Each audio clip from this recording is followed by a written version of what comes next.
Hi ಎಲ್ಲರಿಗೂ ನಮಸ್ಕಾರ. Welcome to my mini vlog. So ಇವತ್ತು ನಾನು ಮುದ್ದೆ ಜೊತೆ ಬಿಸಿ ಬಿಸಿ ಅವರೆಕಾಳು ಸಾಂಬಾರು ಹೇಗೆ ಮಾಡ್ತೀನಿ ಅಂತ ನೋಡೋಣ. ಒಂದು ಕುಕ್ಕರ್ಗೆ 1 ಬೌಲಷ್ಟು ಅವರೆಕಾಳು, ಟೊಮೊಟೊ, ಈರುಳ್ಳಿ, ಸ್ವಲ್ಪ ಅರಿಶಿಣ ಹಾಗೆ 1 ಲೋಟ ನೀರು ಹಾಕೊಂಡು ಸ್ವಲ್ಪ ಉಪ್ಪು ಹಾಕೊಂಡು 2 ರಿಂದ 3 ವಿಷಲ್ ಕೂಗಿಸ್ಕೊತೀನಿ. ಆನಂತರ ಮಸಾಲೆಗೆ ಕೊಬ್ಬರಿ, ಬೆಳ್ಳುಳ್ಳಿ, ಜೀರಿಗೆ, ಕೊತ್ತಂಬರಿ ಸೊಪ್ಪು ಹಾಕೊಂಡು ಮಸಾಲೆನ ರುಬ್ಕೋತೀನಿ. ಸೊ ಹಾಗೆ ಒಗ್ಗರಣೆಗೆ ಈರುಳ್ಳಿ, ಬೆಳ್ಳುಳ್ಳಿ, ಕೊತ್ತಂಬರಿ ಸೊಪ್ಪನ್ನ ತಯಾರು ಮಾಡಿಕೊಂಡು ರುಬ್ಬಿರೋ ಮಿಶ್ರಣಕ್ಕೆ ಖಾರದ ಪುಡಿ, ಸಾಂಬಾರು ಪುಡಿ, ಸ್ವಲ್ಪ ಬೆಲ್ಲ ಹಾಗೆ ಸ್ವಲ್ಪ ಹುಳಿನ ಹಾಕೊಂಡು ತಯಾರು ಮಾಡ್ಕೋತೀನಿ. ಒಗ್ಗರಣೆಗೆ ಸ್ವಲ್ಪ ಎಣ್ಣೆ, ಜೀರಿಗೆ, ಸಾಸಿವೆ, ಈರುಳ್ಳಿ, ಬೆಳ್ಳುಳ್ಳಿ ಹಾಗೆ ಸ್ವಲ್ಪ ಇಂಗು ಹಾಕೊಂಡು ಎಲ್ಲದೂ ಚೆನ್ನಾಗಿ ಬೇಯಿಸ್ಕೊತೀನಿ. ಆನಂತರ ರುಬ್ಬಿರೋ ಮಿಶ್ರಣನ ಅದಕ್ಕೆ ಹಾಕ್ಕೊಂಡು ಚೆನ್ನಾಗಿ ಹಸಿ ವಾಸನೆ ಹೋಗೋವರೆಗೂ ಸಹ ನಾನು ಅದನ್ನು ಕುದಿಸ್ಕೊತೀನಿ.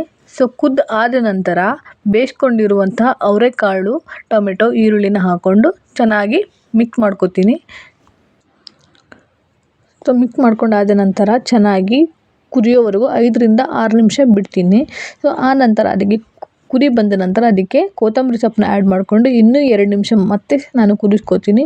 ಸೊ ಇಲ್ಲಿಗೆ ಅವರೆಕಾಳು sambar ready. Thank you for watching. Bye.